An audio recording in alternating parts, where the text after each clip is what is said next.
Oh, man, that webcam. I gotta change that. Oh, there you are. Hello. I didn't know I had to click on the little squares down here. Oh, Okay, yeah, live that's and you right. learn. There you go. I hate the webcam, but it is what it is. I Do have I your webcam sound as well. okay? You sound fine. All right, I'm just making sure because this is a cheap laptop I'm Yeah. using. Yeah. All right. Is that I Han in want the to background? wait. Yeah, my Oh. sister, she went to like some. I have Leia, and then I have Lando, Oh yeah. and then I have Luke, but it's somewhere. That picture is actually supposed to be Grandmaster Luke, but it's in black and white. I just thought it'd be cool. It started. I don't know. Yeah. How do you see if there's anyone else in the stream? Right now, I don't think there isn't anyone. Also, And so I'm honestly expecting that. on the right, if there are comments, we should see them on the right. But if you want it to be shown on the live stream, you have to actually click on the comment on the right side of the screen. Because there's a private chat and then there's the comments coming from the live stream. Yeah, I see that private chat. So, also, is this automatically going to upload to YouTube when it's done? Yeah, it should. The stream. Yeah. That's what happened for me with my couple ones that I did. I was worried about that. As long as you have it connected to your YouTube and everything, then yeah. So. We should probably have discussed this beforehand. But, yeah, I mean, we had the outline. Like how everything works. At least I probably should have done some research. Yeah, could have been like. Anyway, so. Yeah. I guess we should probably introduce ourselves and our history with the series. Like, and what I meant by that was like, how do we when do we read it? Stuff like that. I guess I'll go first since I'm the host here because I'm awesome. Yep. My name is Lance, the Star Wars EU teen, as I call myself. Big EU fan, obviously a teenager. I'm 17. That's the reason behind the name. In the history, I started reading it late December of last year, and then it took me all year to finish it. I should have finished it earlier this year, like early in the summer, but Yeah. Do you ever go through periods like when you just don't feel like reading? Because that happened to me. So I do, but since I make videos every week, I force myself to continue, even if I don't want to. Well, yeah, with me, it's just content. Yeah, but for you don't make videos every second. Yeah. With me, I just read them and then just rage online. Yeah. Yeah. So all I do on my page.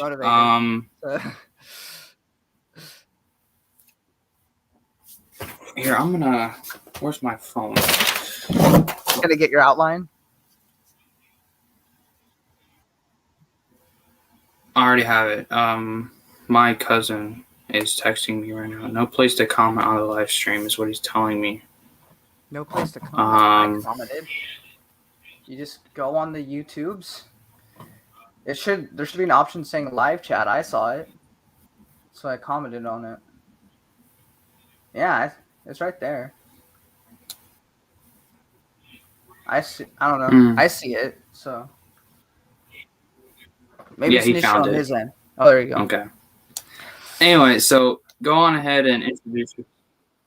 Okay. Yeah, he said he found it. Okay, cool. Go on ahead and introduce yourself, Alex. Okay. I am MagnenoAlex. My real name is Alex. It's not clear about the second half of the title. I have been trying to go through the entire expanded universe, just like Matt Wilkins, in chronological order, as best I know how. I'm just gonna steal his tagline, but no, I was going through basically everything post episode 6, starting with the Bantam era, and around probably September of last year, or a little bit before that, I started NJO, and then I read all of it. And it's actually on today, I finished with my Unifying Force review of the book today because I just checked it and it said I uploaded it today. So last year. Yeah. So that's my history with it. Pretty cool. Yeah. That was ironic when you that you had uploaded your review of the Unifying Force a year ago. Yeah. And I finished Unifying Force a couple nights ago. So yeah. Anyway, and then I guess we should probably going over the books now. I have them all lined up here on my shelf. You can't see it, but I have them. Yeah. I guess we should start with Vector Prime. Vector Prime. So Infidel. Oh, when I saw that, I'm like, when they started using that word to describe the Jedi, ooh, it's gonna get real. I was like, this is a different Star Wars. I had to read it like a couple times because like this is actually in a Star Wars book. I was so shocked to see that word in there. Yeah, it took me. It usually takes me about here's the book. Here's the size of it. It's like 400, almost 400 pages. Yeah, 498. And usually a book this size takes me about a week to finish. Plus with school going on now, which will take it longer, but it took me 3 days to finish this. So, I could not put it down. This book was just, it's my favorite Star Wars book for a reason. Oh, it's your favorite? Also, by the way, since this book is like, there's something big happens in it, spoilers galore. Exactly. Can't stress that enough. So I guess we should kind of go over the plot of it. Basically, Mara Jade's been poisoned, right, by Numenor. Yeah. And there's this conflict going on these two planets, and he's involved. And then there's this, outpost in the Outer Rim on a planet called Belkadon. And with this other Vong. With the other Vong that's at that place you just said. I forget his name. And then... Yeah. And then this planet, it's literally right beside where the Vong are entering the galaxy. And then, and throughout the book, there's, the Jedi are quickly finding out about it and about the Vong entering, and then, this mysterious species, right? And then, what else? There was the Lando's Folly, whatever it's called. Yeah. The race. That was cool. I loved reading that. That was funny. Then, of course, the Vong send what do they call it? That planet what is it called? I hate remembering the names. The device that they use to pull down the moon. I forget the name of the device. Me too. But I know what you're talking about. It starts with the D or something, I think. Yeah. Anyway, so the Vong send that device to Cernpidal, something like that. Cernpidal, however you say the planet name. Yeah. And they're doing that to pull the planet down to destroy it, to be like a distraction. Han and Chewie and Anakin are called there, of course. And then they hear that this moon's coming down on the planet, and Chewie, while they're helping to rescue refugees, saves Anakin and dies, right? So, of course, that's probably the most memorable moment in the book. But yeah, there's Vector Prime, the start. Sheev, Sokka will be here after we finish the book 2 discussion. Because after that, you're gonna know the whole series by the end, Sheev. I'm just saying that. Yeah. I'm sure you know a lot about it though. But yeah, so what are your thoughts on this book? I really liked it. I enjoyed that a big section of it was, I forget the name of the Vong, but the Vong that we pretty much are through his eyes through most of the book till like Mara Jade and Luke and everyone dispatch of him, because he's primarily the one we see the Vong for the first time, because we get to be inside his head as he's infiltrating this little outpost and like having to pretend to be friends with that, or he's been with those people for a little bit before the Vong show up. He's already been there, infiltrating. And then you mentioned Nominor earlier, which that's one of the things that I missed going through the Bantam era, was the Crimson Empire comics. But we actually see Nominor in the sequel to that first, which is really cool that they had that connection. But yeah, I really liked also the fact that we got to, this was like, we had young Jedi Knights, but it kind of doesn't really, it kind of ignores young Jedi Knights. So this is kind of like the introduction, New Jedi Order wise, to the kids now as teenagers. And I thought they did a good job having, like, I forget if Jason was the Padawan to Luke. I forget if that was the case, because I know Jaina was with Mara. Or It was Jaina. Yeah, Jaina. Anakin, don't know if he had a master at the time. And then I think Jason was with Luke. He never, Luke, I guess. Yeah, that was the one he was like following around and stuff, was Luke for a bit. So I assumed that they were master and apprentice, but that might not have been the case. But I enjoyed that, and I enjoyed the whole mystery of the Vong, because we didn't really know anything about them, and so this book really got into that. And we get even more of it later on, but we're not spoiling anything past book 1 right now, so you're good. But yeah, I really enjoyed this book from what I remember of it. So, except for Danny one Quee. of the things. They start having this thing with Jason and Danny Quee, and it's like, excuse me, he should be with Tino Ka. So, other than that, don't even get me started. That's one of the things I don't like about the series, but yeah, we'll get to that later. And then they just blatantly ignore it in that Dark Nest. So, for real? Yeah, they just ignore Danny Quee, like she doesn't exist anymore. So,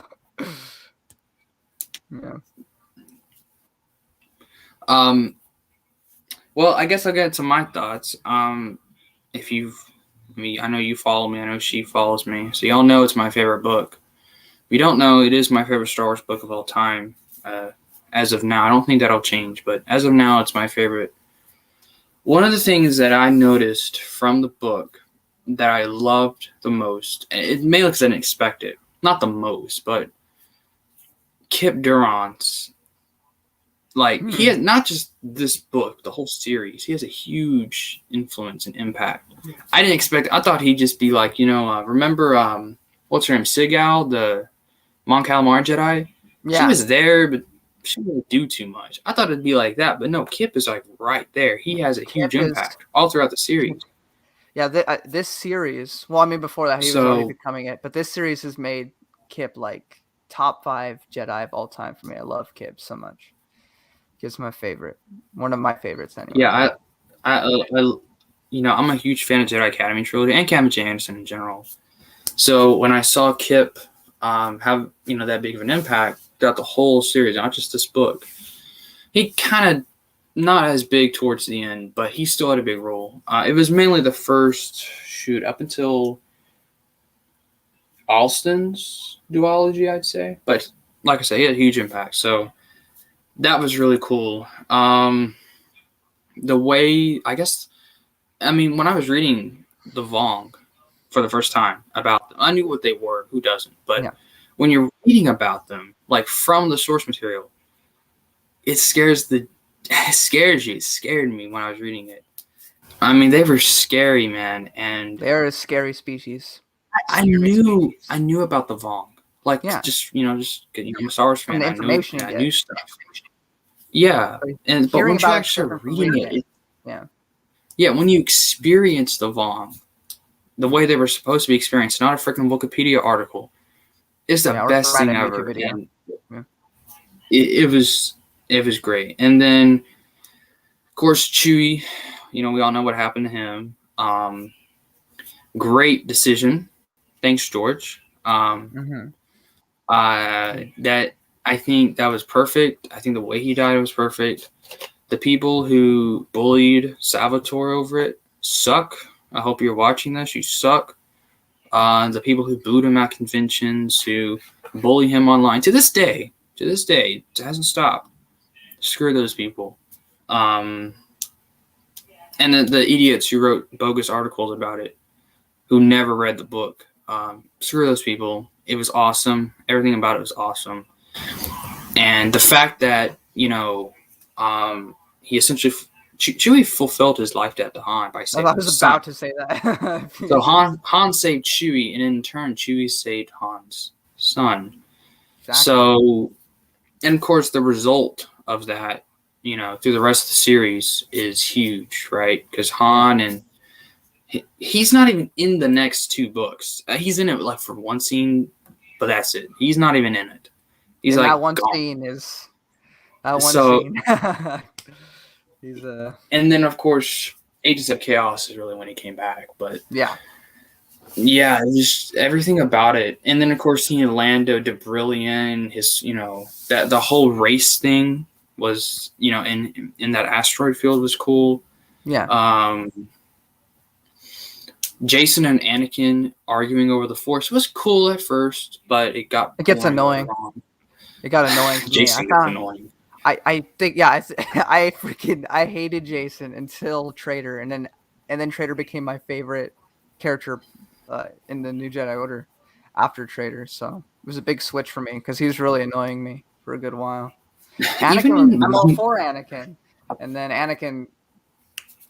I was like, oh, that's sad. And then we got to Traitor, I'm like, oh, that's sad. And now I care about you. I don't find you annoying anymore. So, is it even in Young Jedi Knights? He just wasn't. I mean, Jaina was a pilot. Jason talked to animals, and he was funny. How's that going to help? I guess it helped in the war. I mean, he was a competent fighter. They just never really showed that much.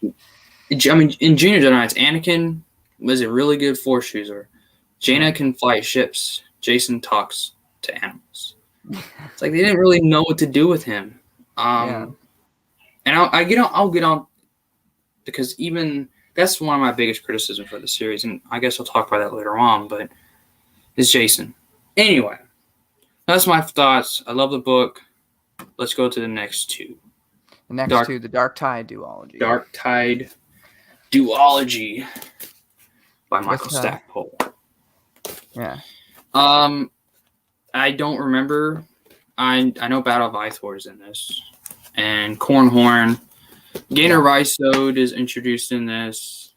Cornhorn, Stackpole, so Cornhorn's going to be in it. Yeah, of course. I guess that makes sense. It's his character. Yeah. I did remember enjoying those, but comparing those two books to the rest of the series, they were pretty mediocre, I guess. I think they're better than... Not mediocre. They were good, but they were mediocre compared to the others, if that makes sense. They're not bad books. I would agree, except for the Force Heretic trilogy, because I felt that one was very weak. Felt that one dragged on a lot. It could have been... At times, yeah. That's why I put Dark Tide over it, because it's only 2 books, so it's shorter. So, but I get what you're saying.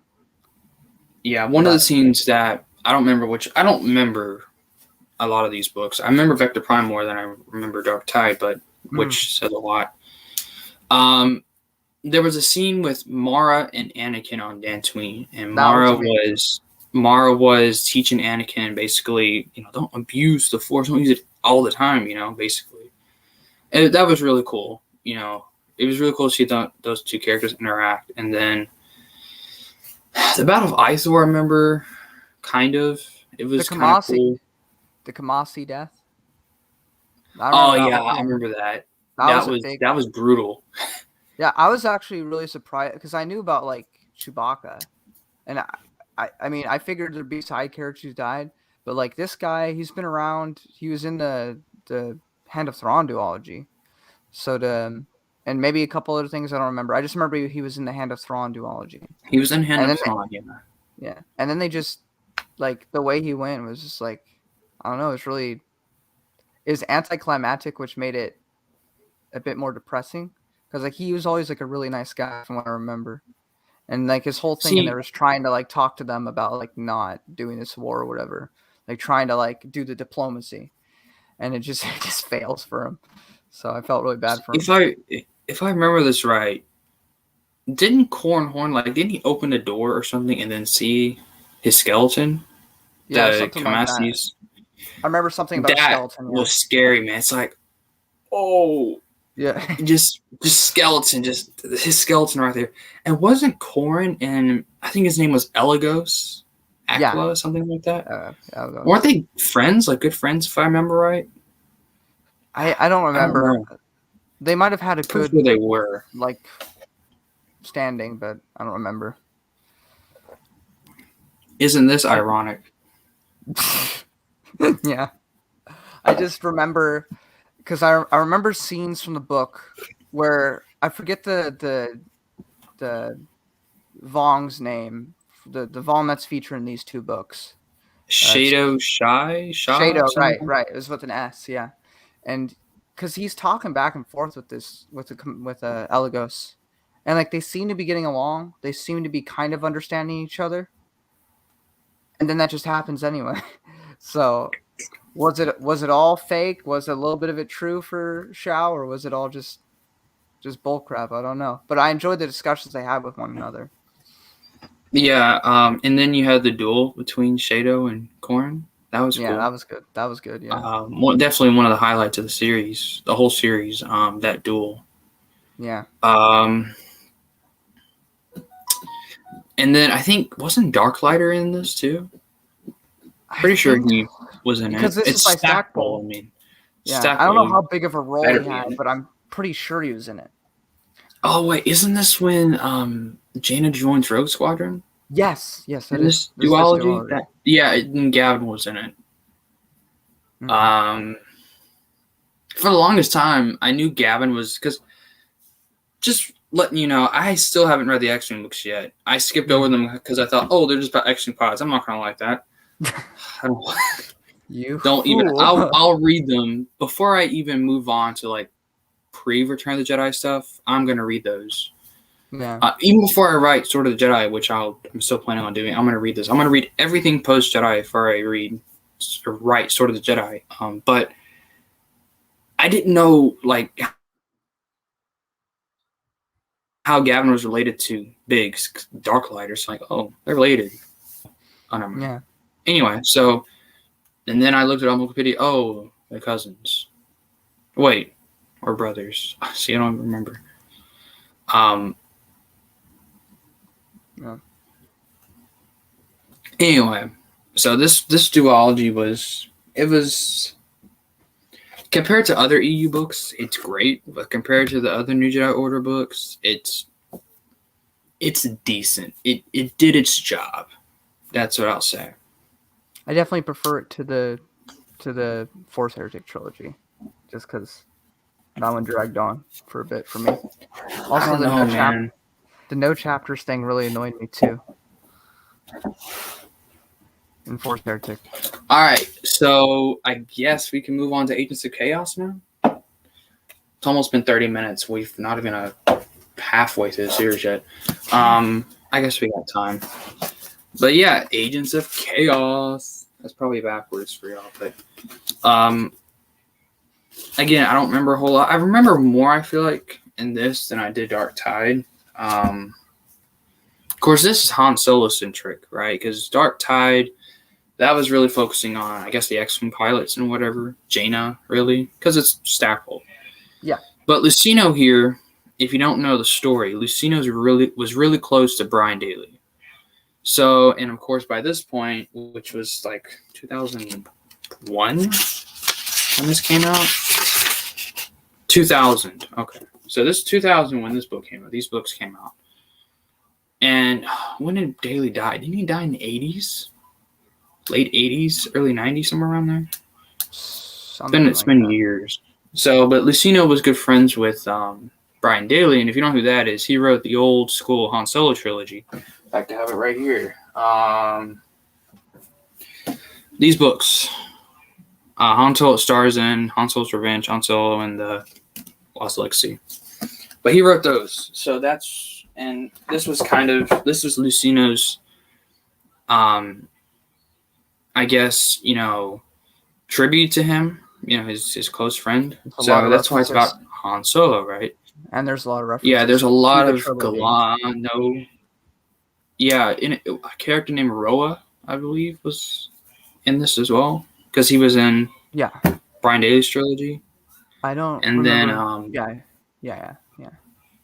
he was like some old dude that I don't remember. Like I said, I haven't read those Brian Daley books. He's also in A.C. Crispin's Han Solo trilogy, because A.C. Crispin was also tying in Brian Daley's stuff. So yeah, you can also find I heard that Rebel Dawn. I heard Rebel Dawn connected a lot of basically brought Brian Daley's trilogy into the canon. So basically, the first couple of chapters will have a little be like he's about to go do this, and that's the entire book, and then it will go back, and he did this adventure. That's the second book. He did this adventure, the third book, and then it went on with the story afterwards, up until that's cool. The first movie or fourth movie. But yeah. The thing I remember big time from this was introducing Verger in this duology. Oh yeah, which I didn't know mattered until it mattered. Yeah, till Star by Star. Well, actually, even before then, I knew who the character was because me, I like looking stuff up, so can't resist myself. But yeah, I pronounce it as Vergeer. That's how I've always pronounced it. That's how I read it. So Vergeer, the I like Fosh 4 different Jedi. ways. So I had 4 different ways of saying it until I finally settled on Verger, is how I would say it. But I think I did say Vergeer for a while. Matt pronounces her as Vergeeri. So yeah. I wonder what the actual pronunciation of it is. I don't know. I would have. I'm so interested in what it would look like in live action, because she makes me think she would walk around like a Sesame Street character, but with CGI for the head. I don't know. It'd be really cool though. Yeah, it'd be really weird bringing that character into live action. Yeah. Yeah, but what I remember from it is Ord Mantell. It's where it predominantly takes place at, I think, right? That's one of them. Pretty at least. Not both of them. I know it's Ord Mantell, but what I remember, the Hutts are in this too. Or is that Balance Point? I don't remember. But what I remember is that the Vong were didn't they have this really weird organic tube or something that they connected to the Ord Mantell, because it was like a space station that they were on, and then they connected to it and were sucking people into their world ships or whatever it was. I think that's how I remember reading it. It's really crazy stuff. Something like that. But I remember they're also bribing people to help them capture other people. That Peace Brigade or whatever it was called. Yeah, the Peace Brigade. I hate those people. Don't get me started. Also, guess who's in this one? Droma. Right. Remember him? Mm-hmm. You? Do you remember him? I do remember him, yeah. Okay. I love that character a lot. So it was really cool to get to know him. And what I was worried about, though, is that he was going to replace Chewie. It's you killed Chewie and then you just gave him another alien co-pilot. It would have seemed like a slap in the face, but they didn't, luckily. But I thought his character was really cool. And then he plays a huge role way later in Force. So I think that's the reason why I guess I consider that better than Dark Tide is Droma and Vergeer, of course, because I love Vergeer too. So yeah, she's one of my favorites of just EU characters. Yeah, she's top 10, maybe top 5 for me. But yeah, do you not remember a lot from this? No, I don't. Duology? I remember certain things that happened, but I don't remember overall the two, because it's been a year for me, and because I just don't think it was the main story was super memorable. It's more of the little character moments in this book, and like finishing off his story arc of being depressed and allowing him to kind of get through that emotional time and go back to his family afterwards. So Yeah. that's the stuff I remember most. That was. I remember enjoying it. Oh well, you also had you had that that Vong priestess, I think, who Right. was set up to be a traitor, but it actually wasn't a traitor. Elaine. Yeah. And then, I remember the scene where Vergeer gives Han, while she's about to escape, she gives Han her tears, right? And it's used to heal Mara, temporarily, I think it was. She doesn't get healed completely until just a couple books later, but that's another scene I remember. But I only remember like the big things. Han's not depressed anymore. Mara is on the starting to get cured. Vergeer's introduced. Droma's introduced. Bam. I don't think the twins are in it. They may have been in like one or two scenes. The twins are not even in it, so because it's a Han-centered duology, so Han fans I'm sure love this one. All right, next up, you want to go on to the next one? Sure. Next book. Next book is Bound Point by Kathy Tyers. This one was interesting. This is basically Taz Vong Law got introduced in this one, I think. Savangla, yeah, I love Savangla. Duros is the planet they're on. Jason's the most annoying in this one. But he has one of the most important moments in this one, too. That is true. With the whole Savangla thing at the end. That was... Again, a lot of that book... Well, also had a lot of the Hutts in it, too. Actually, I think both of the Agents of Chaos and then this one, there was a lot of Hutts in it, from what I remember. Like, and what they were doing with the Vong. And because, you don't know if they're good guys or bad guys. You don't really know. Right. Eventually They want to backstab the Vong, but the Vong know that they're trying to backstab them, so they pretend to be ignorant. And so it shows that they're not only terrifying with their ways of doing stuff, but they're also not stupid when it comes to politics and scheming. So, well, little did they know, they're not actually being ruled by Shimra. That's way later. Anyway, it'll be really fun, and like however long it takes me to get back to this book series, going through it, knowing the truth, and seeing that through that lens. Because I didn't know that the first time. I should have realized, but I didn't. So those who know, know. But well, and then there was another Hutt in there. He was really cool. It was kind of a good guy Hutt. Wasn't he like a skinny Hutt or something? I don't like remember. He sacrificed himself, I believe, for Jason. Let me see if I can find him here. I can't really find him. I'm not going to waste time. But there's a really cool Hutt in here. I don't remember his name, but I'm pretty sure Jabba the Hutt's uncle is also in this one too. I don't remember. So not Zero the Hutt. Some other uncle he had. Zero the Hutt is a horrible character. Drag queen Hutt. Anyway, so this was pretty good. I like this one. I don't remember a whole lot of it though. Just the basics, like the Savangla thing, and then at the end, after Savangla gets, beaten by Jason, he sends like a transmission out to the galaxy declaring war on the Jedi. I remember that scene as being really epic to read. So that was cool. But yeah, I don't remember too much about this one.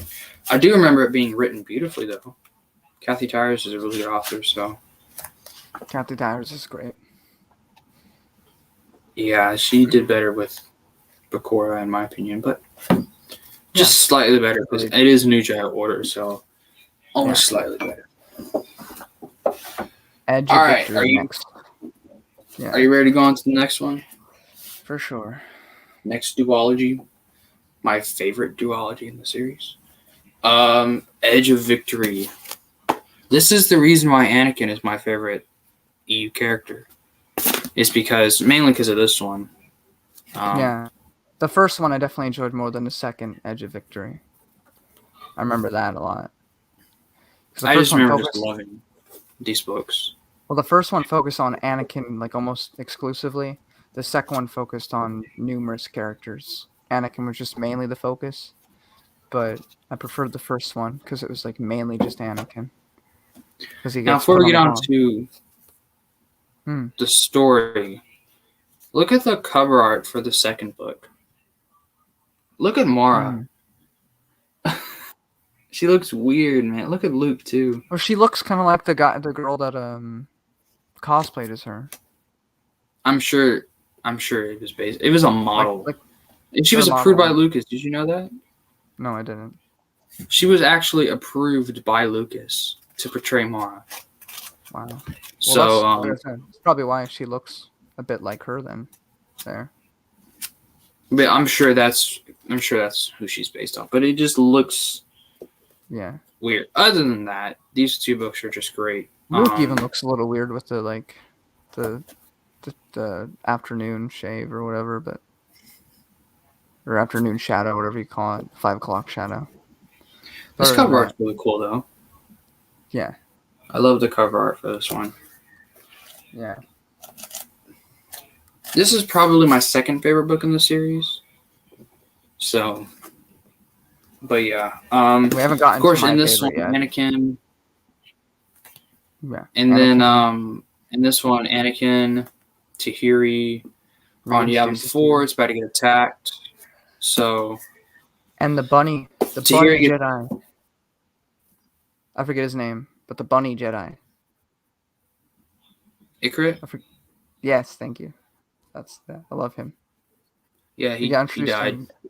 Yeah, we got introduced to him in Junior Jedi Knights. Yeah. Which is also really good. I love Ikarit, by the way. Yeah. I think I've said that. I love Ikarit.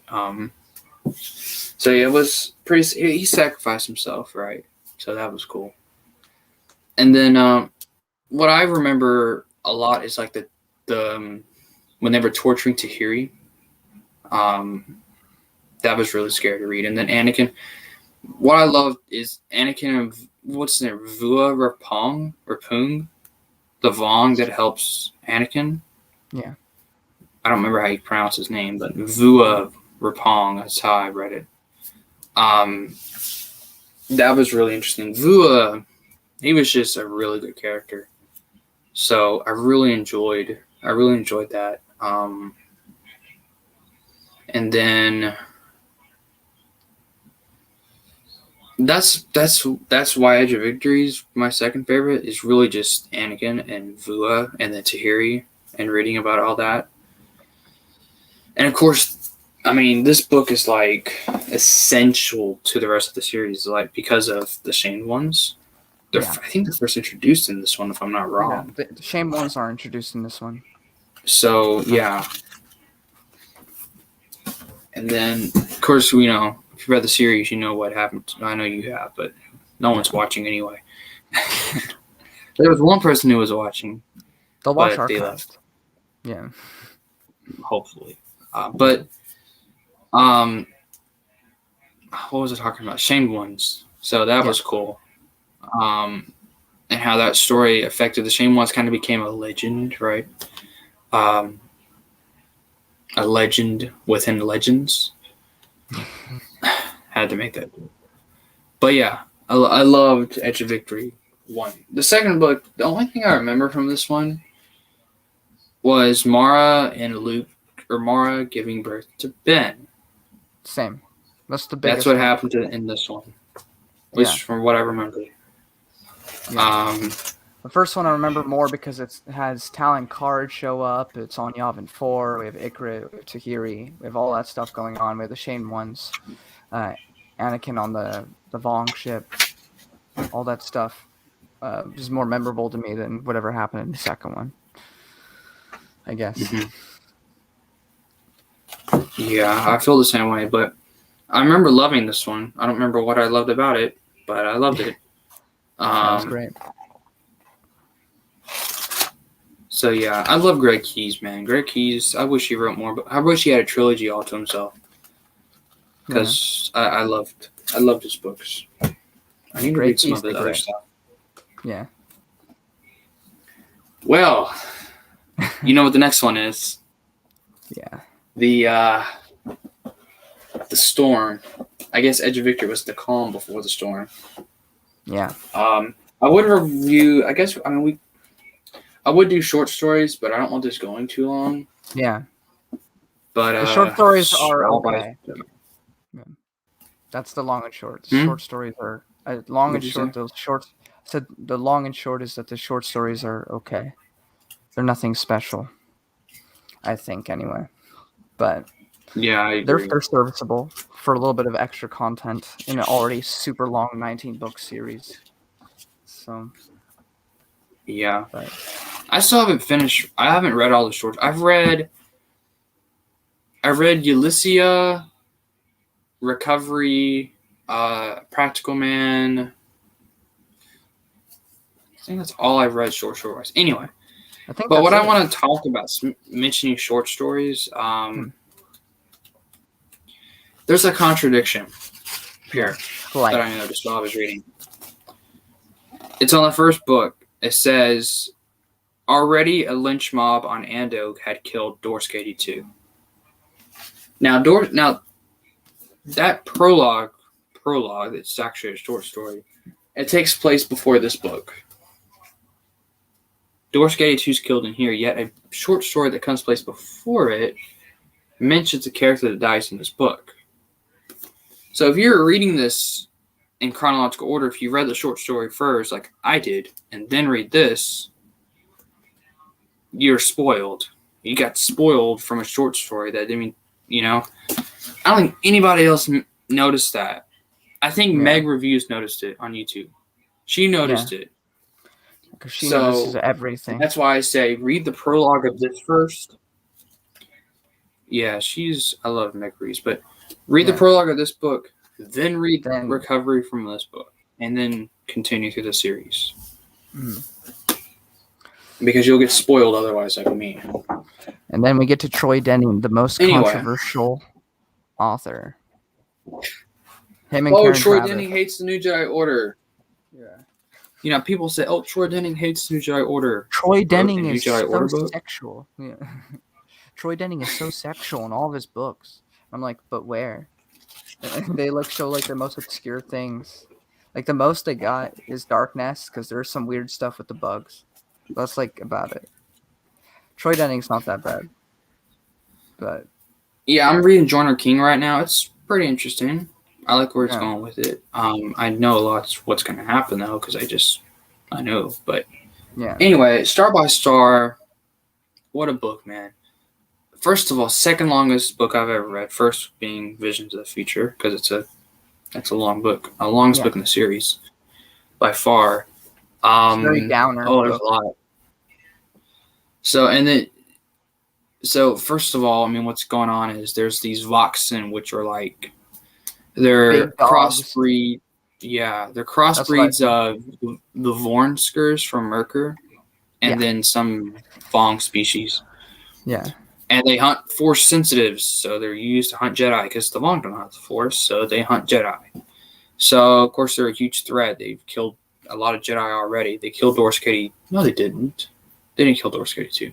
They killed Elima Rara's sister. They killed they killed Lyric from Junior Jedi, and then they killed the pony person from Crystal Star. Yeah, Lusa, I think her name was. Something the centaur.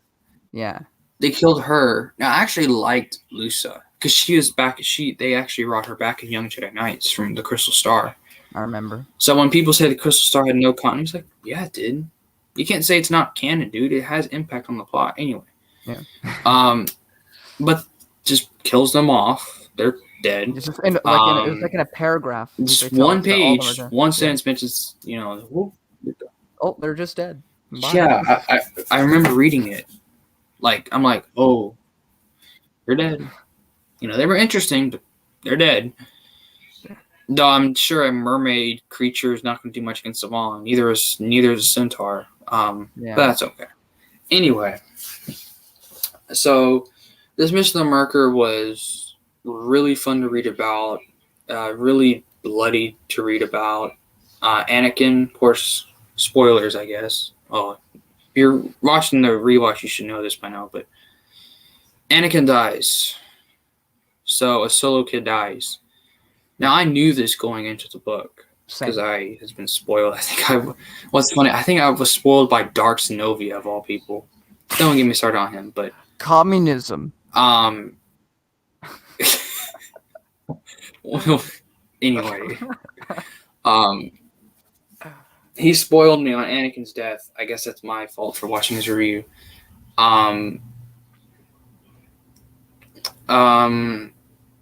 But yeah, and then of course the Battle of Coruscant, the Vong take Coruscant. Yes. Force failure. Well, use on Tar now. Yeah, becomes. Then it was Coruscant, but yeah. Oh yeah, and everything with that's where Borsfela earned my respect after this book. I went from thinking he's one of the worst characters ever to being like, you know what, you've done a lot of crap, but you know what, I can't hate you because that was such he did the bare minimum. Oh. He did the bare minimum. My opinion changed of him after this book, for sure, though. No, I still hate him. That's the only good thing he ever did. Still hate him. He still sucks. He's a great character for what he needed to be, but he sucks.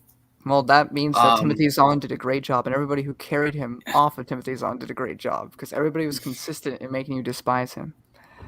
So you're supposed to despise him. I mean, people don't understand. He's not a bad character. He's a good character because he did what he needed to do. Yeah. He was an anti-hero. That's what they do. But yeah, that was really cool to read. He killed 25,000 Vong. Man, that's a lot of Vong. Jason but yeah, kidnapped at so the end. that was an interesting book. Long book. Yeah. Oh yeah, that's right. Jason gets kidnapped. Poor Jason. I didn't care when I read him. I didn't like him anyway. I did. I will in the next couple books. I was like, man, they gotta kill off one kid, take the other one. It's no breaks for anybody. But speaking of killing off kids, I was gonna bring up Lucas in Star Wars Star, not something else. Because of course we all know Lucas had a huge impact on this book. What were we gonna say though? I was gonna mention all the people who also died before that, but I don't remember their names. But we had a lot of deaths prior to Anakin. There's been thousands of deaths. Yeah. Well, I just meant in this book with like the 17-year-old kids and stuff. Oh yeah, there was a lot. There was like a group of 18 kids, 15, 10, something like that. There were some Barbells who were killed. Saba Sabatini, she was introduced in this too. Just gotta mention that. Yeah. Because she's awesome. She is. It's a female character that's cool, and it's before 2013. Who would have thought you could have a cool female charter? A lot of those cool female characters. You see, not every Disney fan, but some. There was no good Disney female character before 2014. So, but then you look at this book, and you got Tahiri, you got Tino Ka, you got Mara Jade. You've had her for a long time. Yeah. The Sabatine. All females. All awesome. Alima Rar. I love Alima. Can't wait to see what's going to happen to her later on. I know she's going to fall to that side, but I can't. I think that's going to be great to her. I think she's perfect for that role. I can't wait for you to see Leia kick some butt in that trilogy. So. Yeah, we really. I mean, where I'm at, of course, I'm on Join Our King, obviously. Mm-hmm. We really haven't seen Leia do a whole lot of that. You will. Like with a lightsaber, so that's going to be fun for sure. I know a little bit about what's going to happen. But yeah. Hmm. Anyway, Star by Star, we can both agree, amazing book. It's not my I favorite, definitely, but yeah. it's a great book for sure. I just felt down Did the what it whole needed to time. do. All right. Yeah. Well, yeah, it was the turning point of the war. So it was pretty devastating. Anyway, let's go on to the next book, which I love too. Dark Journey by Elaine. Don't ignore the Legends banner. I'm just kidding. But Dark Journey by Elaine Cunningham. This was great, man. I love this one. It went back to the Happen place, which I love that place ever The since reading Hapens. Haven. Sorry, I love the ever Hapen. since. I love anything to do with Tenel the Hapens, Dathomir Yeah, witches, yeah, EU Dathomir witches. yeah. And now that we've turned back into here, yeah, Tenniel Deho. That's how I pronounce it. Their last names I did Deho. Dojo. I say Deho. I feel like that Yeah. is proper, but oh, I completely forgot from Dark Tide. Jagged Fell was introduced. I love Right. Jagged, Right. and of course he has a huge story in here. Yeah. Jagged and Jaina, they For kind the of win. they start their romance in this book. Are you a Zack and Jaina or a Jag and Jaina guy? When I first started the series, I was like, because I knew Jaina and Jag were gonna get together. I'm like, why? Zek is cool, so is Jaina. Why are you gonna split them up? But as I started reading about Jag and his personality and really enjoying it, Jag and Jaina for the win. Zach, he can go be a bounty hunter again. For all I care. Um, Jag and Jaina, man. What I love about Jag and Jaina is they didn't just pair Jaina up with another Jedi like they did with Anakin and Jason, which is fine with Anakin and Jason. I mean, Tenno Khan, Tahiri, great characters, but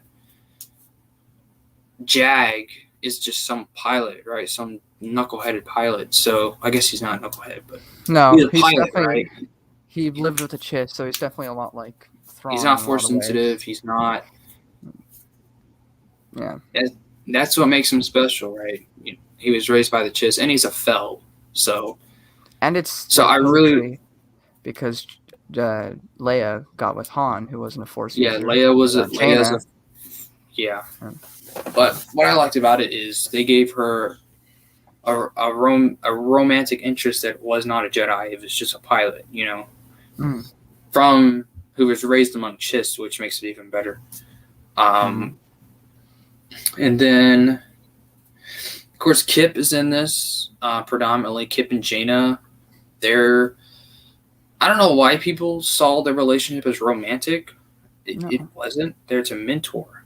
I don't even know why that popped into people's minds. Jaina is like 17. Kip is probably in his 30s, late 20s at this point. I think he's in his 30s, but yeah. Probably in his 30s, yeah. It's like, why would you say that? Why would you think that? No. Kip is, what's funny is Kip has been more of a master, at least from what I feel, than Mara was. There's been more scenes with Kip and Jaina than Mara and Jaina. So I don't know, because I don't know. Wasn't it the Dark Tide duology where he lied to Jaina? I don't remember. Is that where that happened? Lying. He I remember lied to her. Jag being in it. No, not Jag. Kip. Kip said something about the Vong creating this weapon. It wasn't a weapon. It was like a world ship. That's an Alston's trilogy or duology. Oh, is it? Is it? Oh, okay. I think that's an Alston, however say his name. His duology, which is next. But yeah, Kip and Jaina. I should have mentioned it. Back to Star by Star. There was a scene after Anakin was killed. Jaina uses Force lightning. I remember sitting there going like, and then we see a little bit more of that. A lot more of her journey in the dark side. and we're seeing how Kip and Jag are bringing her out of that, So that I just loved anything to do with Kip, Jaina, Jag, Tenoka, the Hapens. I love it all. So they also all in one book, so it's even better. We also didn't mention how Han and Leia dealt with that whole big scene in Star by Star, where Leia's like on the ground and she can't even get the word out. She can't even she's trying to say it. She can't. Oh finish yeah, I remember that. That was really hard. But now Han's gone through his phase. He dealt with Chewbacca, so now he's not going to crumble. He's just there to help support Leia, because now Leia's crumbling, and she needs his support because now she's lost her youngest baby. So yeah, I remember that scene. I can visually remember, or visually imagine what the scene looked like. That was horrible. I remember just sitting there like, oh. But also, now I'm glad you brought that up, because in this scene, or in this book, I actually posted on it on Instagram a while back. Actually, I'm gonna pull it up. It's when, pretty sure, Anakin's body was brought to Happy's cluster. They burned it. They burned it like all the Jedi do. Yeah, but there was a scene where Leia saw her son's body. I remember just being tragic. I took a picture of it, posted it on Instagram. Spoilers for New Jedi Order. Yeah, I have it right here. You're not going to be able to see it, but I remember it just being really sad. It was cool, though. Actually, no, it wasn't. It was not cool. Right. And in this book, you got to remember that Jaina's struggling with the dark side in this book, and that's because at this point in time, she knows she's lost. She knows she's lost Anakin. As far as she knows, she can't feel Jason's presence anymore.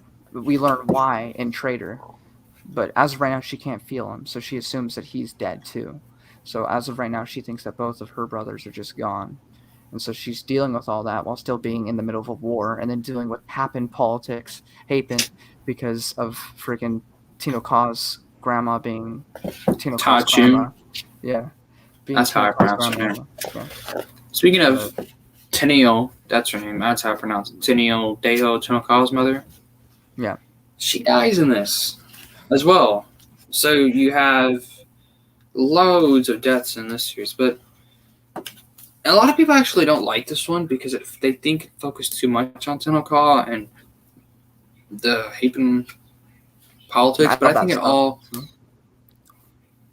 had they were all connected. It all played into Jaina's, her character development. Plus, a freaking war's going on. You think there should be a whole book of her just moping around? No, there's a war going on, so they have to show that war while also showing character development, and that's what they did.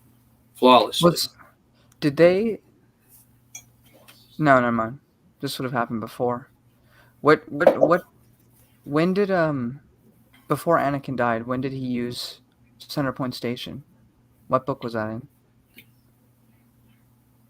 Pretty sure it's Agents of Chaos. Actually, wait.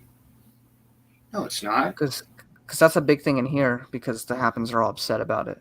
No, it's in Agents of Chaos. I'm pretty sure. Is it? You found this? I don't remember. I just remember that was a big plot point that we didn't even mention. There's so many we probably forgot. I'm pretty sure it was in Agents. If it is, it's probably in the second one that we don't remember as well.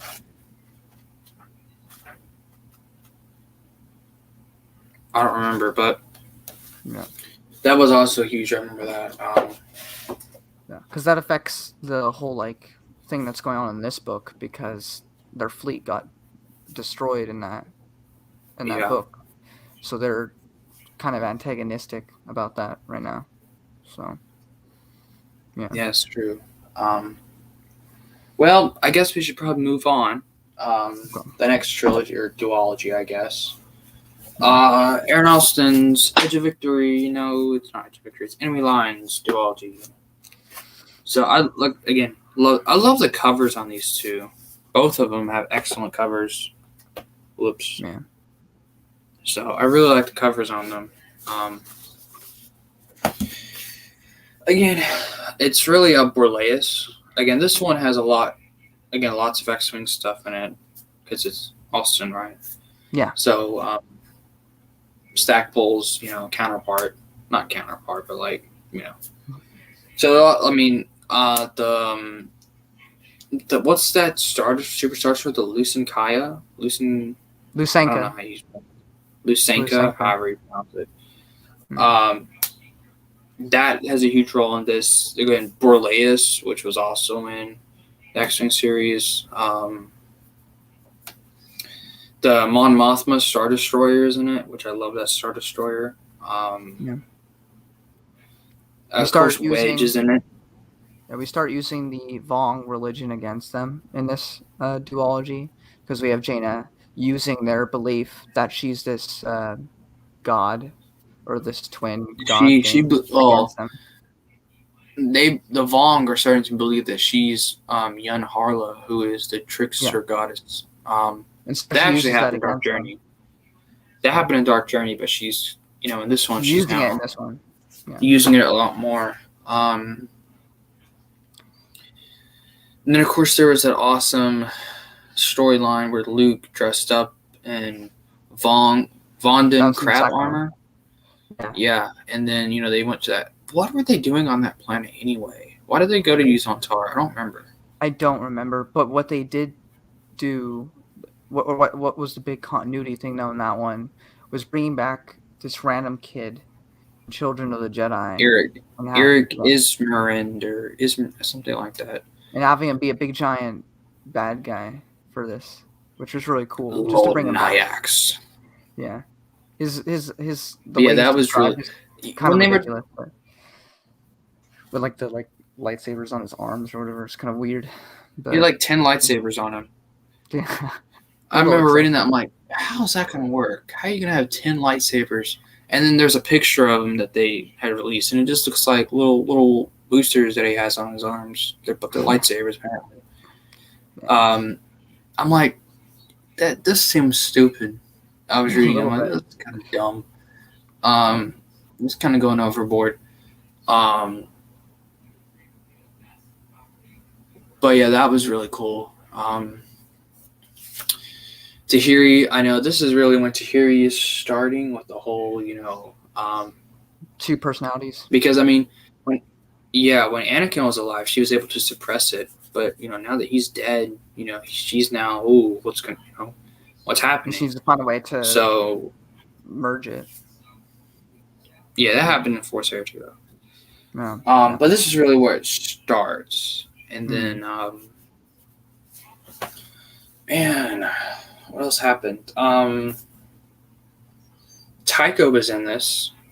Tycho Selchu, he was in this a lot. A lot of the X-Wing characters. I don't know. I think Piggy was in it too. Pretty sure he was. The Gamorrean pig. Yeah. Gamorrean pilot. I remember though. This is the one where we got the little, or was it this one? I know that there was something by Wedge talking about Thrawn, and what if they hadn't stopped him? Would this have been as big of a thing? It was something like that. It might have been in a later book, but I remember there being a discussion. Yeah, I remember the Empire. I remember a discussion about the Empire and how if they'd still been around, maybe things would have ended differently, which was an interesting discussion to have. But. Yeah, and then there was also this one epic scene, like they're trying to figure out what they're going to do against the Vong, and there's this really cool scene. I remember getting chills when I read this, and it's like Wedge, I think it's Wedge and Tycho, and Wedge says, we should audit, what they're not going to be ready for. Tycho says what? Wedge says the Empire. I remember just reading that. That's when they were starting to get the ideas to bring the Lucenka into the mix and to sacrifice it, I guess. And I just remember reading that, I'm like, getting chills because you're like, the Empire is now the good guy in a way. Not in this one, but they're using Imperial tactics and ships and whatever, to their advantage. So it was just, I don't know. It gave me chills, Yeah. It was really, that was just an epic. That was epic. And then, I mean, that's basically it. Jaina and Kip, Jaina and Jag, I should say, they have their first kiss. So that was cool. They were doing then Jaina and Kip. Was it? I thought they were doing a lot more than kissing in this one. Thought they were like having like make-out sessions in this one. No, I don't think it was that yet. It was a kiss. I remember that. I mean, there's a picture of it on Wikipedia. Fair enough. So, that was cool. And then Jaina and Kip, their relationship is progressing. And then, of course, you mentioned earlier about the whole Kip lying to Jaina about the Vong having, I think, world ships or something. Yeah. And or no, he was saying that there are weapons, like big weapons like the Death Star, but made by the Vong, like through organic stuff, when really it was just a world ship, like a really, really big one. And so he convinced her to convince everyone else to blow it up because he thought, it's a threat regardless. And then they found out it wasn't a weapon. It just housed a bunch of them. And they were upset with him about that. But I'm kind of on his side about it. But that's, not really the point. But yeah, I remember that. Yeah. Like I said, I loved that one a lot. That one really focused more on less Jedi stuff and more X-Wing stuff, I guess. More fighter pilot stuff. You're gonna love Rogue Squadron then, because there's like no Jedi stuff in that one. So I prefer Jedi stuff, but it's always cool to take a break from it and read about some X-Wings and Coral Skippers killing each other. Well, then you have Cornhorn, who's Force sensitive, so you still have a bit of the Jedi stuff in there. Don't even remind me. I hate our Jedi. Okay, but Rogue Squadron's not iJedi. Rogue Squadron's. I know.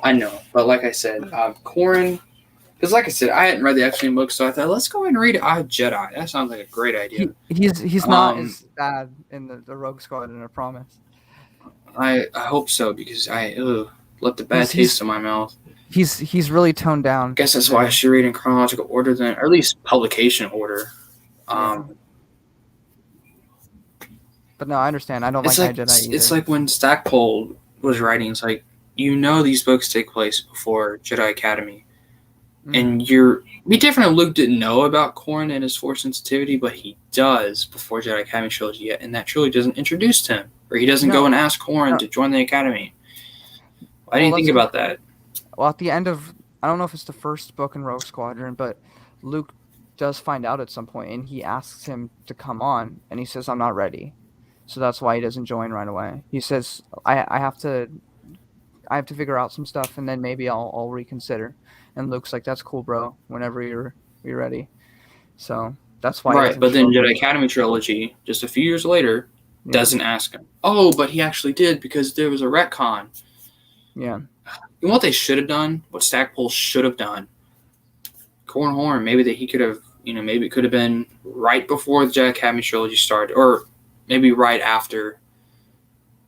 Or maybe there's like a little, when he's writing iJedi, maybe it's like Luke asks, hey, Corn, you want to join us? Maybe calms him or something. And Corn says, no, I'm not ready yet. Or no, he could have said, no, my wife's missing.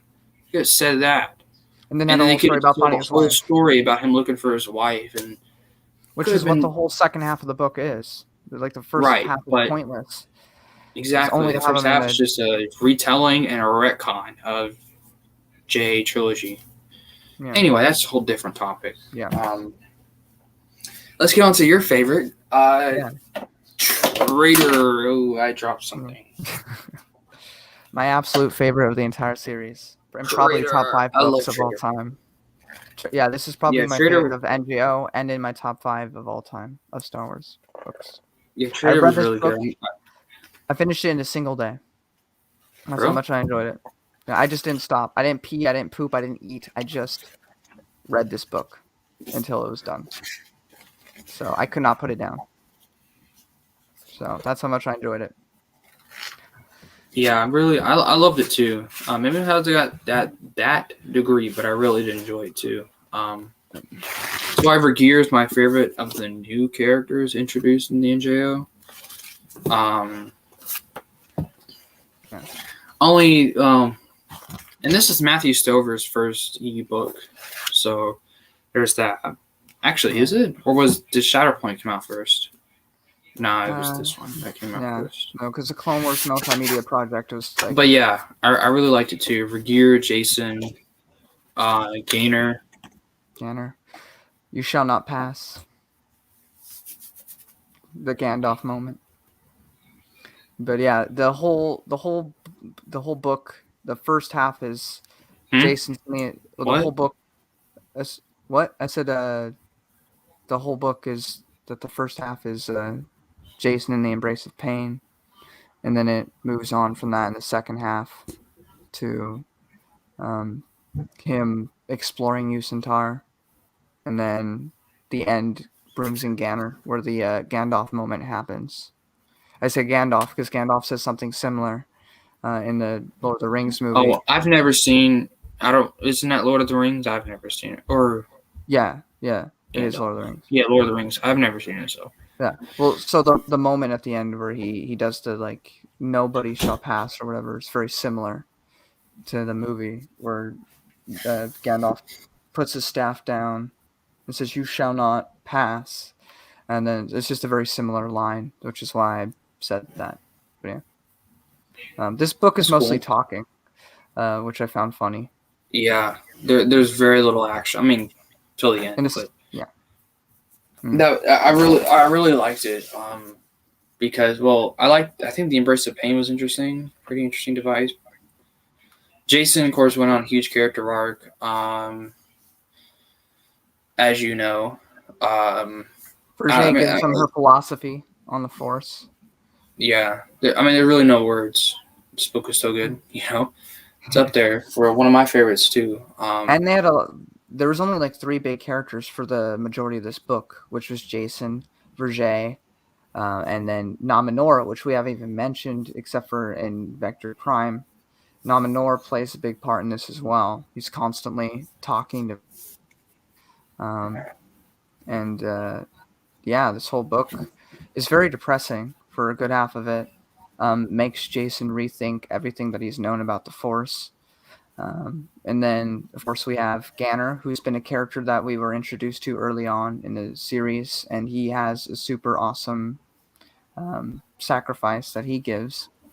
And yeah, it's top. Dude top killed thousands of Vong on his own. So. And then the whole talking animals thing actually played a role because that was why he was able to use the Vong stuff to get out of there even without his lightsaber or anything.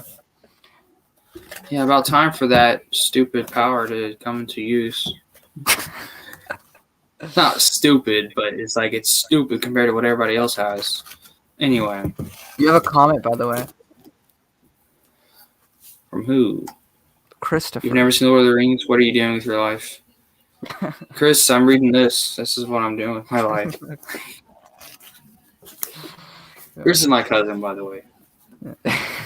I think this is one of Matthew Stover's best. I mean, I've only read the episode 3 novelization in this, but episode 3 novelization is definitely number 1. I don't think you've read it yet, but that's really good. And then this one is right after that. But yeah, reading the episode 3 novelization, it's epic is the only word I can use for it. It's really emotionally grips you. I've heard it is. Yeah. There are some things I don't like Stover anymore. You don't like Stover? Stover's, like his stuff that he's written. But he blocks me. Why? Over something. So I'll tell you more specifics later, but he's not a very nice person at all. Anyway, but his stuff is great, but he's not a nice person. Anyway, so yeah, that's Traitor. We love Traitor. Traitor's awesome. Of course, that's one of the reasons why Legacy of the Force haters hate Legacy of the Force, right? It's because of that book. So. Oh, I will say, I do not think that this book is, because people always go, well, you don't understand this book. I do not think this book is saying that Jason's turning to the dark side. That's not what this book is trying to say at all, and I've never made that argument. What this book does is give Jason an entirely different framework for how the Force works. Before this, he basically had it the same way that Luke had it, which is there's a real good and bad in the Force.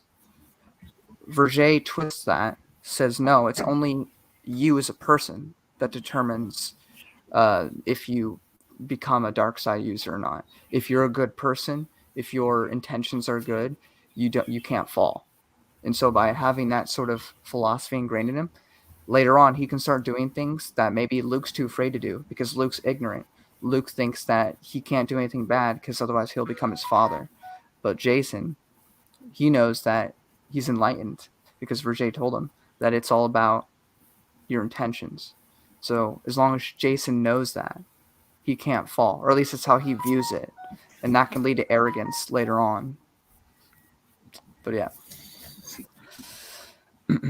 Sorry, we just had to. But that's about it. I think we covered mostly everything. Yeah. Always saw what Verger was telling Jason is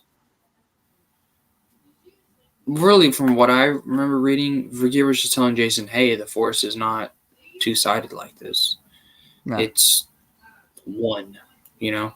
Yeah. And then she was just all she did in this book, and Legacy of the Force or not, doesn't matter. Even Darkness says this. Dang it, that is dang. So, but Verger, all she was doing was opening Jason to the idea of the dark side, making it there for him. Not because beforehand, just an option. This is how Luke trains his Jedi. Luke tells the Jedi, fear the dark side. Don't even worry about the dark side. Don't mess with it. But Verger says, "Oh well, it's there. I mean, it's not. It's still there. I mean, it's not inherently bad. It's a matter of how you. It's there. How you are. Is what she's saying. It's there. You know, you can, explore it. Basically, is what she was telling Jason. But she wasn't turning him to the dark side. But well, she actually was, I guess now, according to Legacy of the Force. But anyway, debated topic. But yeah. I've showed you what the Jedi versus Sith book says. I know what the Jedi really just depends. I guess I'll just ignore this. Who is what is Quality Autism's real name? Quality Autism is Noah. What is Quality Autism's real name? Noah, you said? Yeah, Noah. He doesn't like. Oh, maybe Noah's Street Jedi versus Sith book. Well, he knows. I know he knows what they. Well, he knows what they say. He understands what it is. He just doesn't agree with the decision, which is fine. But my problem is when he tries to say it's inconsistent, which I don't think it is. You can say you don't like the direction, which is fine. Everyone's entitled to their opinion, but you're factually wrong in saying that it's not consistent with the character, because, like you said, well, I mean, you believe she's a Sith. I think that's debatable. Because I think she meant everything she said. Maybe she is a Sith. I still think she has a unique idea that the Force is not this binary thing, whereas all of the EU seems to teach us that it is, and that's what Luke teaches. She simply says, "You are open to anything. It's only a matter of your intentions. If you're a good person, you can't be evil, right?" And so by doing that, he can go, okay, well, in the future, I can choke somebody if need be, if it will save my family, because I know that I'm doing it for the right reasons. And so that can lead to arrogance and pride. And you'll see later on, even we'll talk about how, like, Anakin Skywalker, he was super selfish. I'm not selfish. I'm older, and I've been through a lot more than he did. And so I know better, and I know how to keep myself from becoming like him. But even with just this, just the idea that, oh, the Force isn't this black and white. So maybe there are aspects that I can use as long as I'm remaining good at heart. But that's a slippery slope into the dark side path, because it's the same thing that Dooku did. It's the same thing that Anakin did. Oh, Anakin Skywalker, not Solo. Well, I need to stab somebody in the back to save my friends. No hesitation, I'll do it. And so that's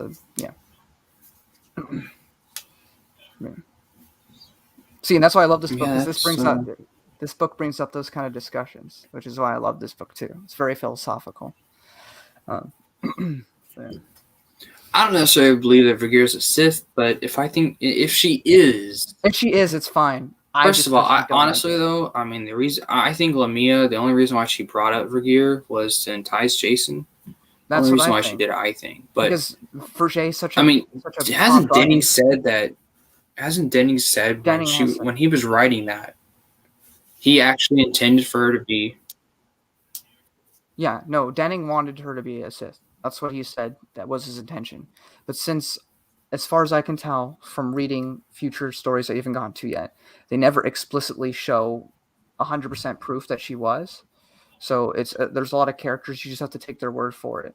So if you're going to beat Naya, and there's a couple Sith later on who say the same thing, or like Sith followers, if you're willing to accept what they say, then she is a Sith. But if you want more concrete proof than that, then you could theoretically in your head just, and if you ignore that, I believe you. You don't have to show me.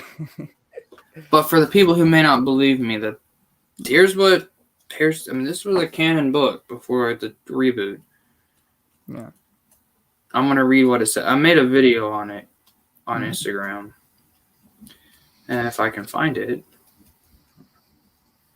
Vergil, where are you? Well, I guess we can move on to Destiny's Way while I'm looking for it. Destiny's Way, book 14. Yep. By... All right, before we read that, or talk about Destiny's Way, let me read this real quick. This is from the Jedi vs. Sith, Central Guide to the Force. Is it possible that Vergil deliberately encouraged the Yuuzhan Vong War or used it as a vehicle for the singular purpose of grooming a new Sith Lord? While some Jedi scholars have dismissed this theory, there are precedents for Sith conspiracies that were years in the making, leading to interstellar war and new Sith regimes. All that is certain is that Jason Solo was heavily influenced and transformed by the being who called herself Vergil, and is now in part because of her that he is the Jedi he is today. So, like I said, I bring that up because a lot of people are like, oh, well, her being a Sith is canon and whatever. It's like, I mean, even in universe, it wasn't certain if it was true or not. So you can the people who freak out about it make no sense. Yeah. Well, yeah. Anyway, I guess we should move on. That's a different debate. Yeah. I love this book. This one was great too. I like to call this the Star by Star, but in the Galactic Alliance's favor. Meaning the Vong, it's a turning point against the Vong. Now they're looking for Zenoma Seiko. The Galactic Alliance have won their first major victory. Well, not first major, but the battle that has started their path to winning the war. And then of course Vergil and her sacrifice and Electric Judgment. That was in this? I don't remember. Pretty sure, because Jason uses lightning, but it's not a dark side ability at the time. I don't remember that. I don't know if they called it. I don't know if they called it Electric Judgment, but he wasn't using the dark side at that moment, so I'm pretty sure it would be considered Electric Judgment. So, unless they said, I don't remember him using any sort of Force lightning. I really haven't, or don't remember that. He did in this book. I remember. Maybe I'm wrong. Interesting. But he did near the end of the book. But yeah, I don't remember that at all. I feel like it sounds familiar though. Strangely.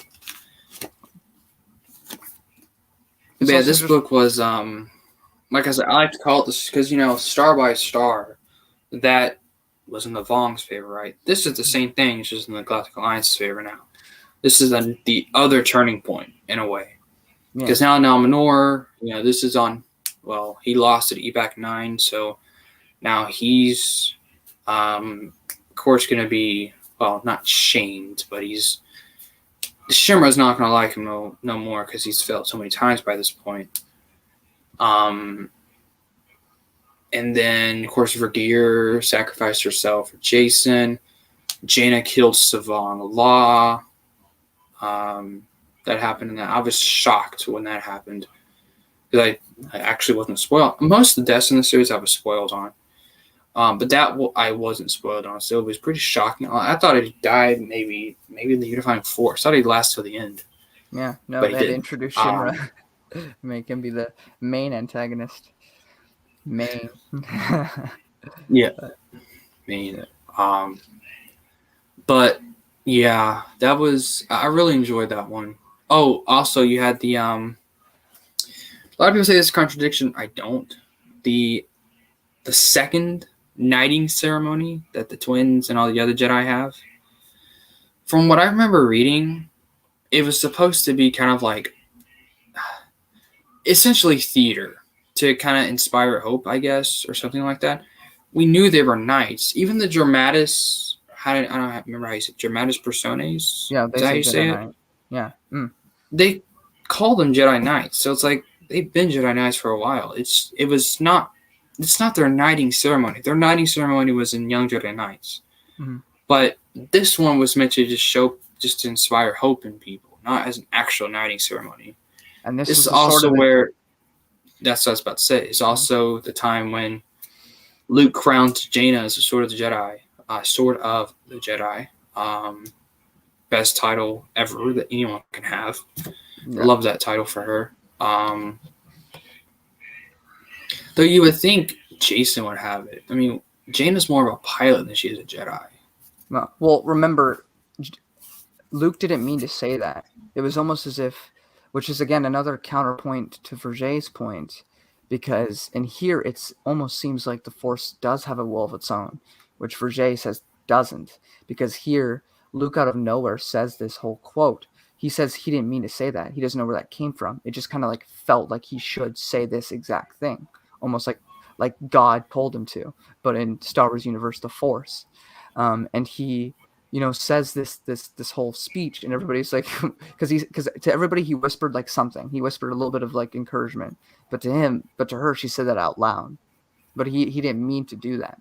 So, which is a really interesting thing, and it also completely pays off to all those post NGO haters, because everything it says in there is basically true. It says that she would never know peace, which she doesn't, because she deals with a lot of crap, as you'll see moving forward.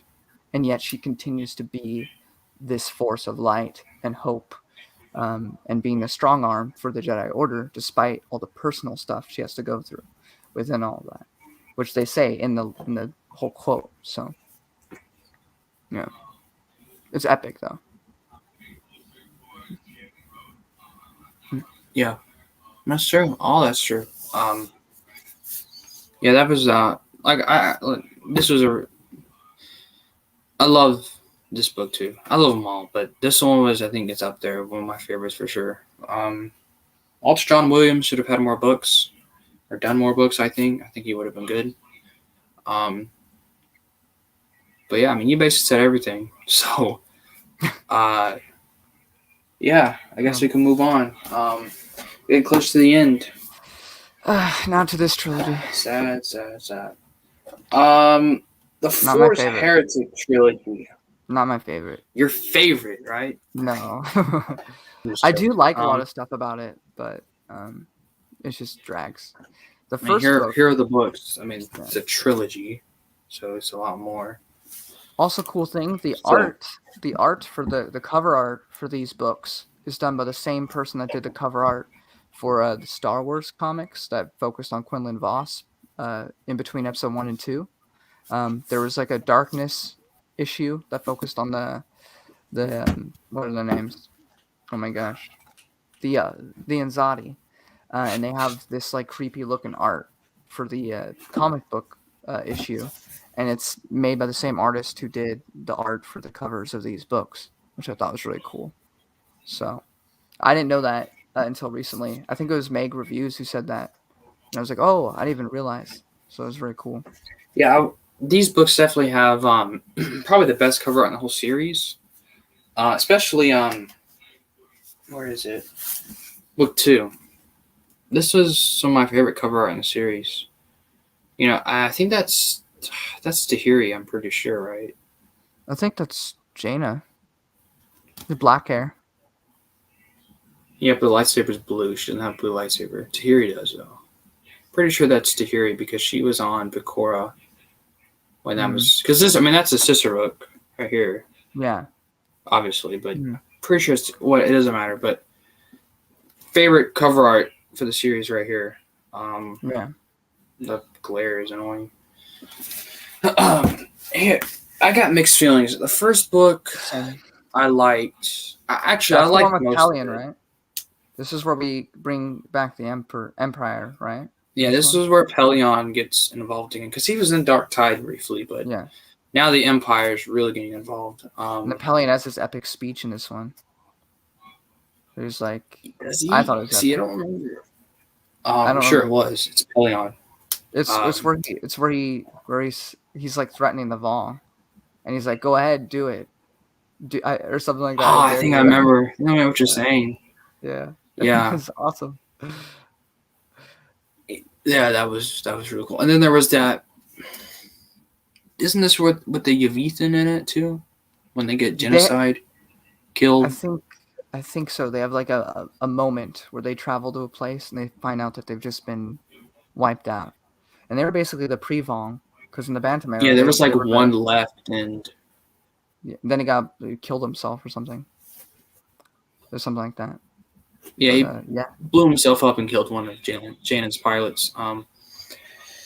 What's weird with this series, this trilogy? It's like, it's kind of, this would be weird to describe. It's like it feels like a collection of short stories. Really, you have these different little side plots. I mean, you have Galantra, I think was the planet name, and then you have Borosk with the Empire. The next book you have Bakura. And then you have Bakura and what else? I guess they went to the unknown regions with. Yeah, and then in the third book you have Zamana's account. Esfendia, that planet. So it's like there's different battles and stuff going on in each book that kind of don't have anything to do with each other. So it feels like shorter stories, like they're all like mini story arcs within each book. Yeah. It's hard to explain how I feel.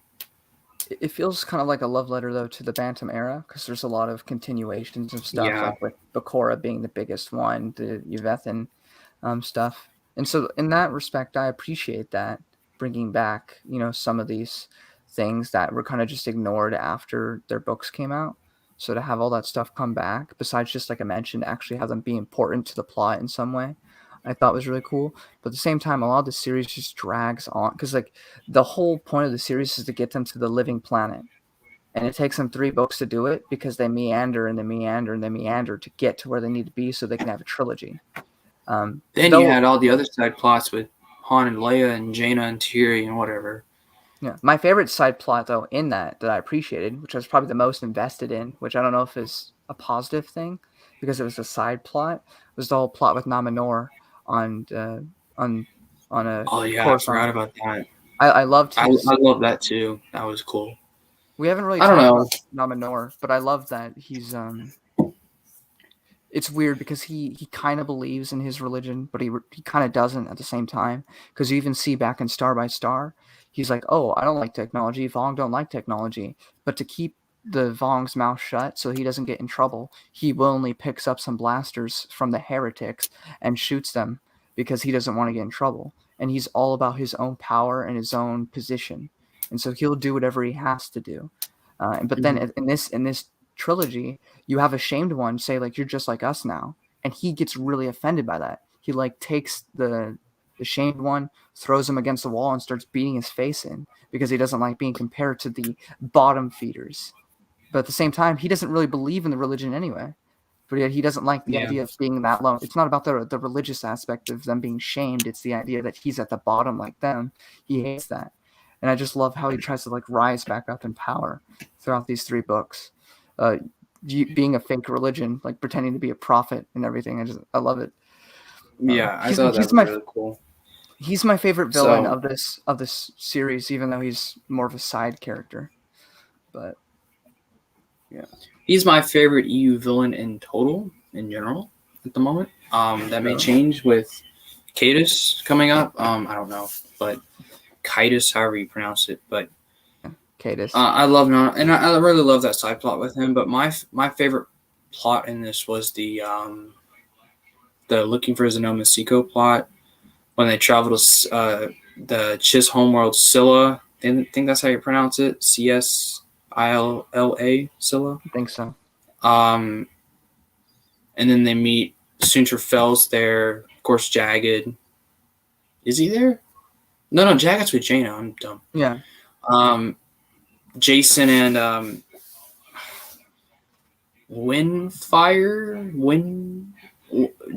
Sunter's daughter. Sunter and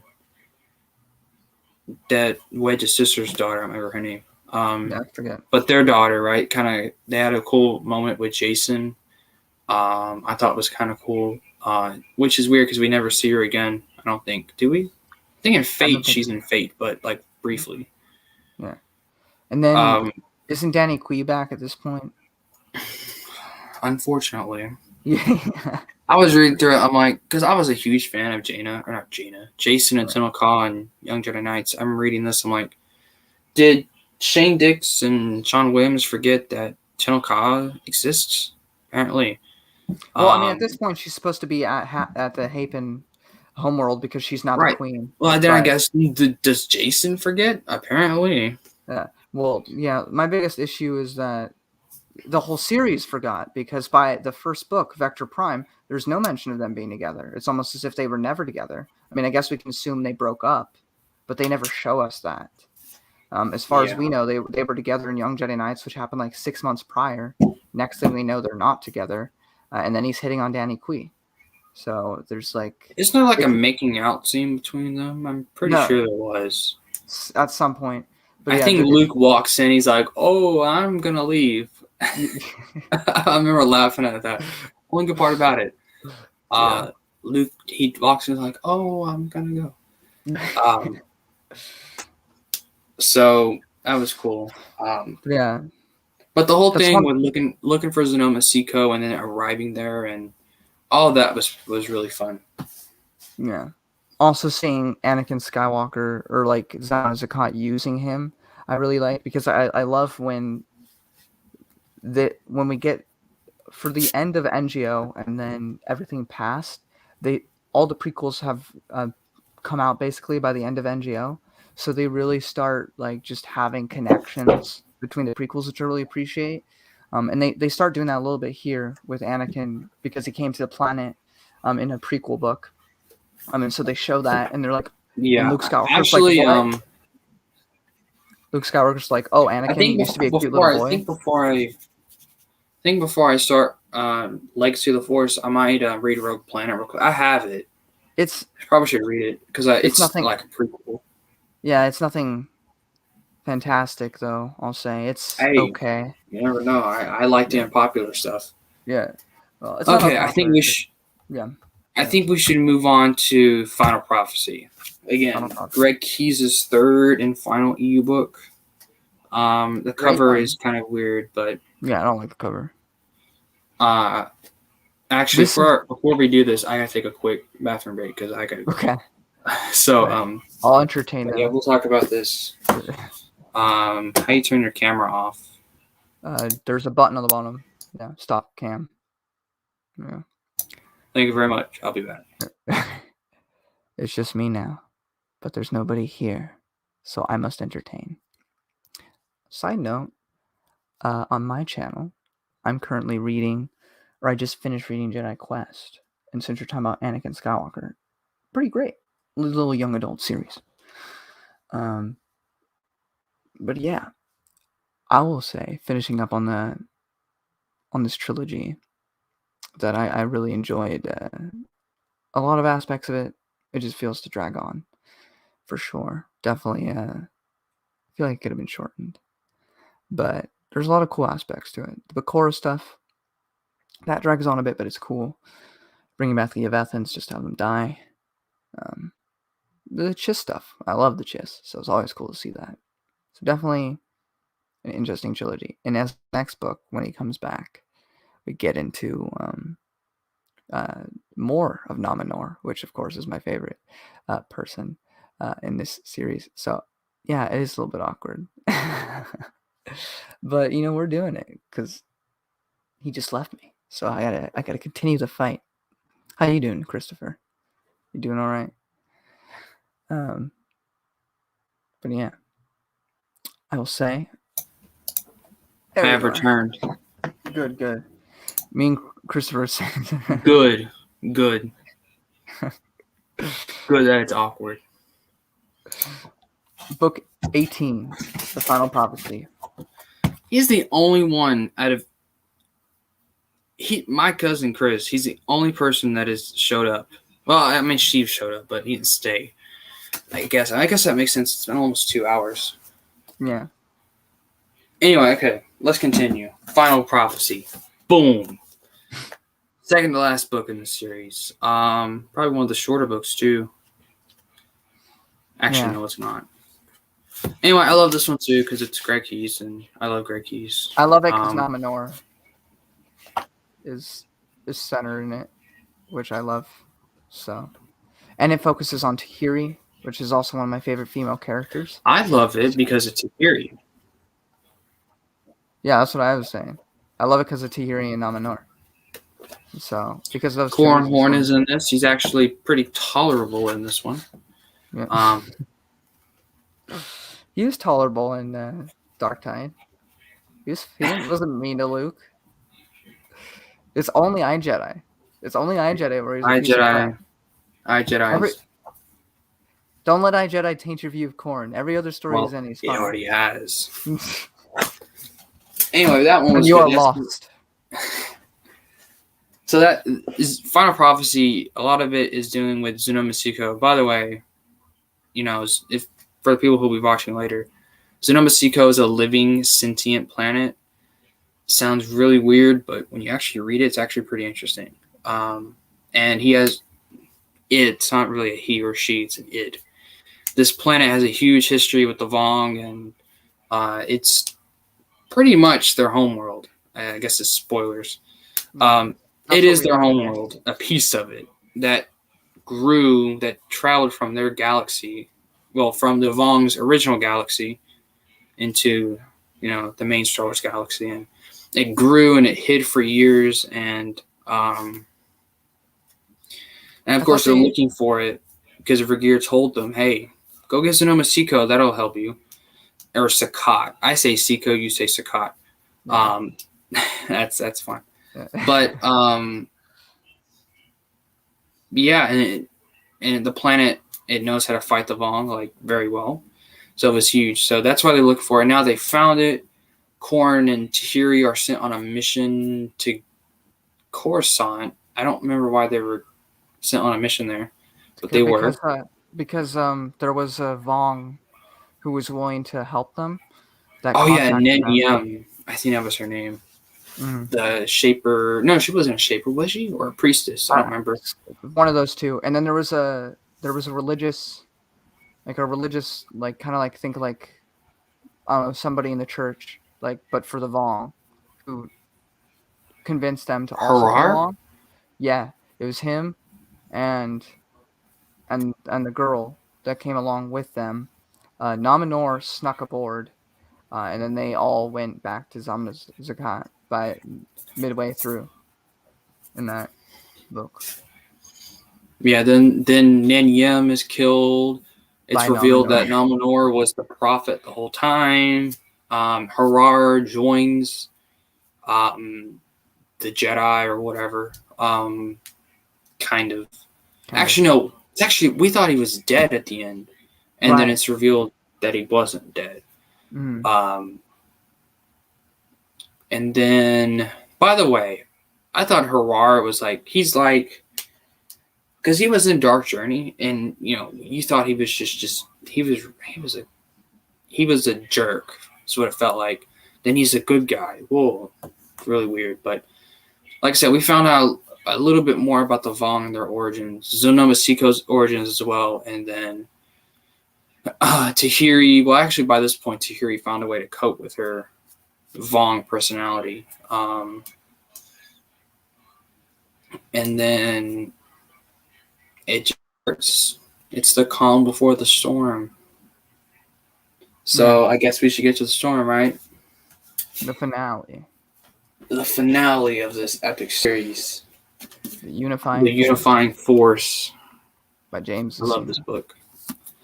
This one's great. It's pretty much action for the majority of it because it immediately goes with them heading to Coruscant to defeat him. One of the things that really sent chills, it's when Xenomasiko first arrives at Coruscant, and Nominor, he's looking up, and he sees this, I guess, he sees the general shape of the planet of Xenomasiko approaching Coruscant, and it just sent chills, because it's like, oh, here we go. You know, Xenomasiko's finally here at Coruscant, the war's, you know, the final battle's about to begin, so Mara starts beating the crap out of him.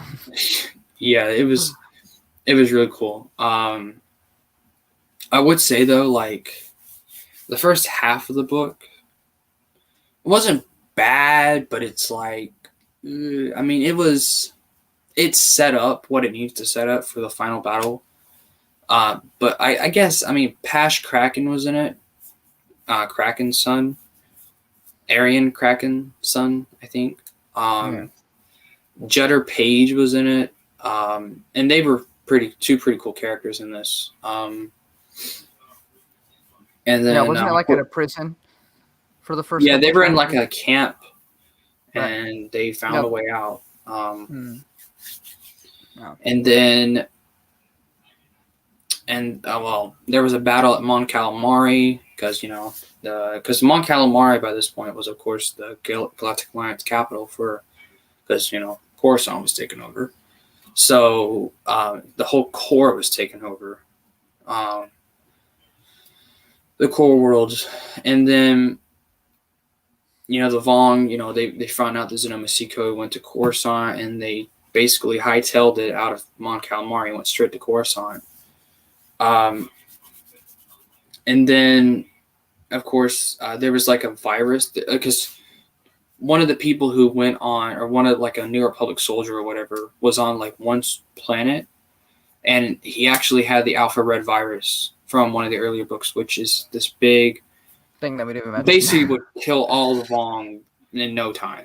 They didn't want to use it because they felt the Vong were actually good. It was just a religion that was making them bad. But someone had it, and it was on a ship. And the Vong were using this ship to try and poison infect Xenomasiko, which Xenomasiko, their plant life and the cells were like the same as the Vong for obvious reasons, because it is Vong in a way. It's from the Vong homeworld, so they were trying to poison Xenomasiko and to eliminate the threat, right? Well, they failed. Luke, Jason, Jaina, Mara, all the dudes, they go to Yuzon Tar, right? Luke, Jason, and Jaina infiltrate, Shimra's court, Shimra being their leader. Well, as far as we know. Luke kills Shimra right there. Pretty easily. Yeah. I thought that was going to be a duel too. I was reading it because Shimra had stabbed him, right? And then Shimra had Anakin's lightsaber. Anakin Solo's lightsaber is purple one.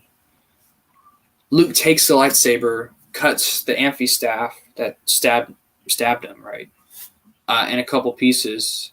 He backflipped, I think, and then he crossed the sabers at Shimra's throat and decapitated him. Just like Anakin did with Dooku in Revenge of the Sith. But I'm like, there's no duel? Because I remember someone had said, like on an Instagram story, someone had asked them, hey, what's your favorite duel? And they said Shimra and Luke. So I'm like, oh, Shimra and Luke are going to have a duel? No, they didn't.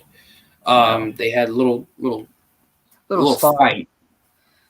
But then, of course, it's revealed that it's actually not Shimra being the leader. It's his little puppet, his little jester boy. Jester. Shamed one. Yeah. He was the supreme overlord the whole time. He was basically controlling Shimra with his mind, and being the only force sensitive. Jason, yeah, he's force sensitive, which I don't understand why he was force sensitive. It didn't say. Because the Vong originally came from this galaxy. They, at some point in the past, left the galaxy. Right, And but they somehow were on lost their home access. planet in their old galaxy, and their home planet disconnected them from the Force. So their home planet think, I'm going to do everybody except Onemi. Yeah. I don't understand why he was force sensitive, yet the others. I don't think it was somebody like chose him. I think You think it's just coincidence? He was just force sensitive? I think the Force started coming back, and it came back to him first. And so he used that to gain power. And there might be other Vong that are force sensitive that we just haven't known about because nobody's tried There to was test one, them I out. believe. That I think there was one, like some short story mentioned. Yeah, I think that might have been the idea, is that they were getting it back. But well, at least Jason could have reached oneness, and he did. Luke did it too. In this book, they both reached oneness. And they would never reach so that it was again. cool. Well, at least Jason wouldn't. Good for Jaina, because if he did, good for Jaina. Because if Jason reached oneness again, feel bad for the galaxy. Well, yeah. Or Jaina, I should say. Yeah. Well, I guess that's the whole series, man. Pretty much, yeah. We're kind of reviewed it all. Best that we knew how.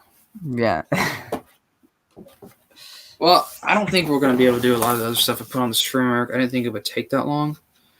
I guess we can do rankings. 10? Yeah. Yeah, let's do a ranking of the series. Won't take us very long. You first. Your stream. All right. Vector Prime. Are you going to best to worst or worst to best? Best to worst. Okay. Vector Prime, Edge of Victory 1, 2. You're not gonna like me for this one, but Dark Journey, Traitor, Star by Star, Destiny's Way. This is hard, man. I guess Enemy Lines. I don't know which one I'd prefer over the other one. The second Edge of Victory book, Agents of Chaos, Balance Point. Oh man, this is hard. Because I just skipped over books I really liked. Okay, let's start over. Vector Prime, Edge of Victory. I'm just going to throw that together. It'll make it simpler. Edge of Victory, Dark Journey, Traitor, Unifying Force, Star by Star, Final Prophecy, Destiny's Way, Agents of Chaos, Force Heretic, and Dark Tide. Boom. So there's my ranking right there. Fair enough. Okay. I'm going to do worst to best. I like all of them. It would just be in terms of quality, which ones I go. So at the very bottom, I would put the Force Heretic trilogy, which I enjoy aspects of it, but I feel like it drags on too much. And the no chapters really bothers me. It really, really does. I liked it, honestly. Maybe I honestly went through the book faster. It made me go through it slower. Fair enough.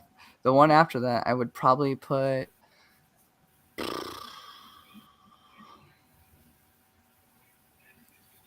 I'm going to put the second one by Aaron Alston. I felt like it was cool, going back to Yusintar. But I don't know, it kind of drags on a bit with the whole, like... It was cool to have the EU connection from Children of Jedi. But I don't know, it was just kind of weird and kind of felt unnecessary. And so that's where I'm going to put that. After that, I guess I'd put the first one. Because I like the first one, but it's not my favorite of the whole series. And then after that, I'd probably put the Dark Tide duology. Oh, man.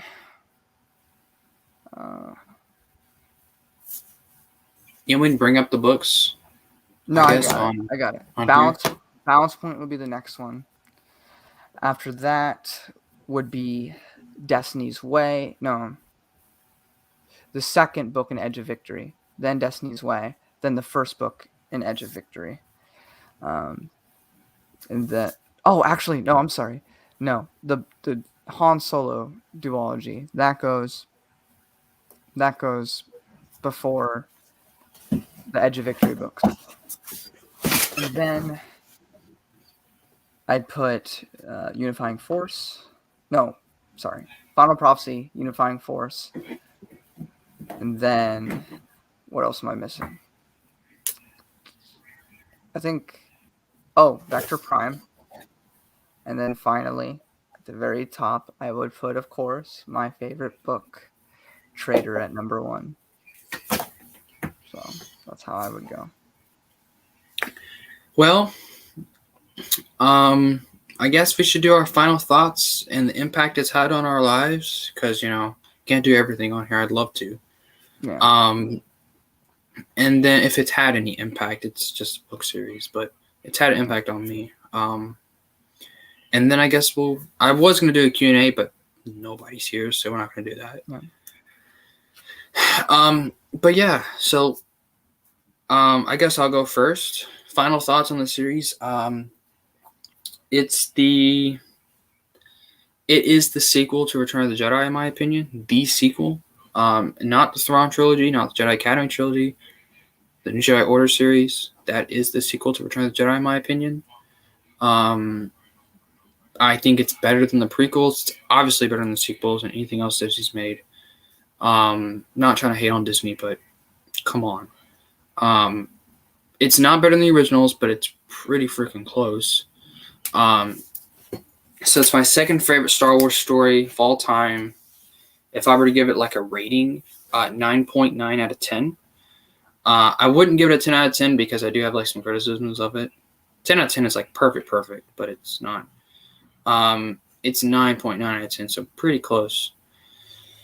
9.9999 out of 10. So the impact it's had on me, Anakin Solo is the first thing I can bring up. You guys, I say you guys, you're the one here. I thought there'd be more, honestly, but there's not. It's okay. It's the Anakin Solo's one of my favorite characters in all of fiction now, and along with him, Luke, a lot of other characters, one of the sources of inspiration in my life. This series, I read most of it half of my second semester of my sophomore year in high school. So it was one of the things that helped me get through that. Because I had a lot of time because it was online, obviously because of COVID. Second semester, meaning earlier 2021. So yeah, it's had a huge impact. I felt every emotion while reading it, like every single one. So pretty much the impact it's had on me. So basically a huge impact. Yeah. Yeah, it's funny you said it's better than, or not better than, the OT, because I actually think it is. I think because it is a novel series, it lends itself to just being. I think it's better than pretty much all the movies that have come out, whether that be Disney or otherwise. And that's just the advantage of being a book. I'll say, without getting too personal, because this is YouTube, 2019 personally was not a good year for me. 2020 wasn't a good year for anyone. And so, I was stuck at home for a year. I lost my job. I'm almost 21, by the way. But, he's the Star Wars teen. I'm the young adult Star Wars reviewer. But, yeah, I mean, 2019 just being personally bad. And then 2020, all the politics stuff, everything going on, the COVID, just stressful time. Elections, I think, were coming too. Everything, it was all crazy. But I needed an escape, and Star Wars gave that for me. And it gave me this because I started reading all these, started doing reviews for these, and I was talking on Matt Wilkins' live streams and stuff, and that introduced me to so many people. I mean, I had Christopher Nelson. Christopher Nelson invited me onto his stream. I mean, that's awesome. I'd love to have them on, Yeah. even in chat. I'd love to have. I love Chris. Chris is awesome. And recently, just the other day, even though, like I said, there's nothing wrong with new canon. It's not my thing, but other people enjoy it. Two Star Wars nerds. That guy, he asked me to come on. I'm like, I'm just some stupid kid in my room making stupid YouTube videos about the Star Wars expanding universe, and have all these people ask me to come. You asked me to come on. Like this, reading these books has invited me into this big world of fandom where I get to, because my parents don't care. My friends don't care. They don't want to hear about it. They get annoyed that I talk about it. They're like, nerd, shut up. So I can actually talk to people who are like-minded, even though, we might disagree on certain things and the Star Wars stuff, but we can come together and just talk about our love of Star Wars. And I think that's the biggest impact it's had on me, just being able to be a part of this community and talk to other people about Star Wars. So that's what I'll say. Same thing with me, man, because, a lot of You're kids in very my school. You're very popular on popular? Instagram. Yeah, on Instagram, you're very popular. You got like so many followers. I have like 292. Don't we have 300? I ain't popular. Compared to like Star Wars Archivist, it was like 136,000, or Archivist. Yeah, whatever his name is. He's over 136,000. I ain't that popular. I'm more popular on TikTok, believe it or not. It's easy to get popular on TikTok though. I have like 500 followers on there. But kids at my school, they know I read Star Wars. They know I love Star Wars. They used to bully me about it, but I never gave them any attention. So they don't do it anymore. But I know that there's gossip about it because I've been told. I don't care though. But I can. That's why I made Instagram. That's why I have doing this right now. That's why I have a Twitter and I argue with people on there. I can actually express, how I feel about Star Wars, and not just, Walking Dead, DC, whatever I love.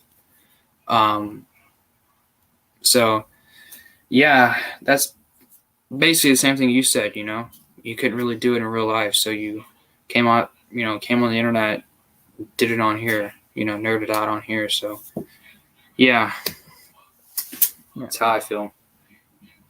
Yeah. Guess that's the EU in general, though. Before the EU, I never really had a reason to have a Star Wars account. Now I do, right? I have this hobby now, so let's share it with other people. Plus, I just want to keep it alive.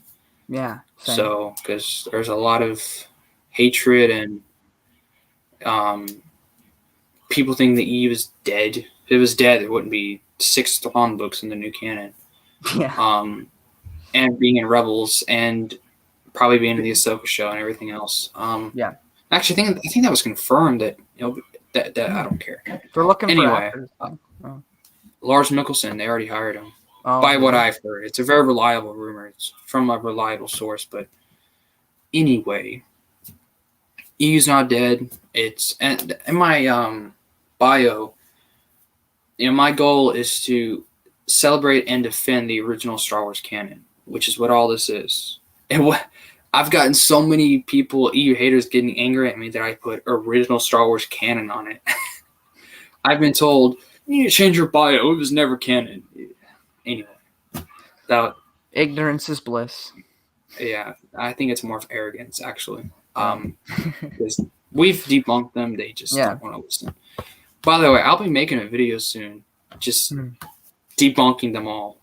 Every argument that they have, every quote that they use, I will. But that'll be a while from now before I start that. Yeah. Anyway. Yeah. So I think we're good. I think we're done. Yeah. I think so. Got no comments. The whole series. Yeah, it's not like we can do a Q&A. We had some people join. Yeah, for a little bit. My cousin showed up. It's cool to see him. I haven't seen Chris in a while, or heard from him in a while. I wish he would have stayed longer, but he's reading the series, so he probably doesn't want to get spoiled. I guess we're done, though. So thanks for watching. For you people who are actually watching it, like when it's uploaded, and you watched 2 hours of this, so thanks for that. Yeah, if you Or you made it just this skipped far, around. what a fan. Yeah, If you made it this far. 2 nerds talking about Star Wars. Yeah, Yeah. feel bad for you. Yeah. But well, because But yeah, commentators, like, I guess I'm a fool. Sits through 2 hours, that'd be amazing. While he's like getting ready to leave his house. thanks, Chris. Thanks.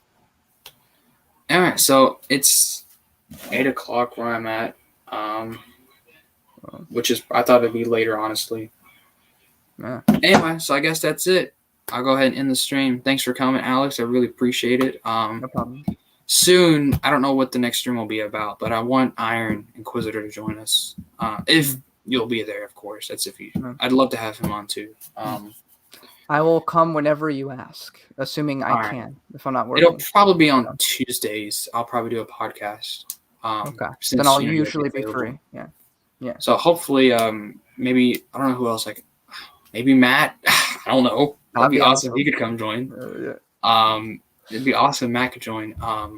Maybe Chris. I don't know. Christopher Nelson. So anyway, I'm gonna head of myself. I'm gonna go ahead and end the stream. Thanks for coming, Alex. I really appreciate it. Yeah. Thanks to the people who were in stream. There wasn't a whole lot of you. Thanks, Chris, for staying the whole stream. I really appreciate that. So yeah, thanks for watching.